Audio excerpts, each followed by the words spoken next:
Hi, this week's Did You Know Thursday with Stebbington, and we're looking at organising your G Drive. That's right, how to create a folder structure, new folders, colourful folders, and our favourite folders. So let's start organising. So here we are, we've logged in to our example G Drive. First of all is creating a folder structure. So think of it as all the different departments within your business. You would have your accounting department, your customer service department, your marketing department, and that should be your top level folders like this. If we needed to create another one, on the left hand side, we click New Folder, and then we give it a name and create. Then within the top level folders, you can then double click into the folder.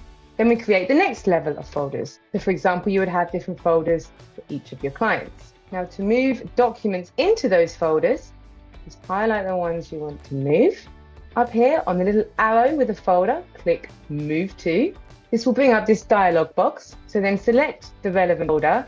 So for example, we're going to say that this one is for client A, and we just click Move. If there was another folder within the folder, we would click on the arrow, and then from here, we can move it, or we can even create a new folder. Now say that we want to make our folders colourful. We can click on these three little dots here, change colour, and select the colour.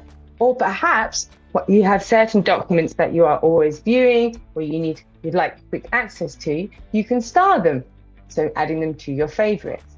Simply find the document, we're going to say purchase orders folder.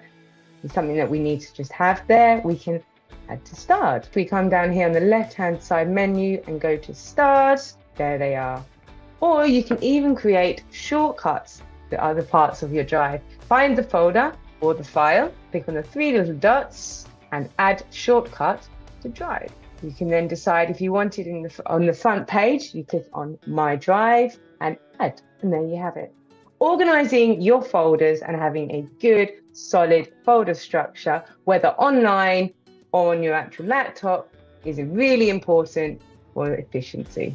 Why? Because you're not going to spend hours searching for files that you might not even remember you have. I hope that helped. Have a great day, and thank you for watching.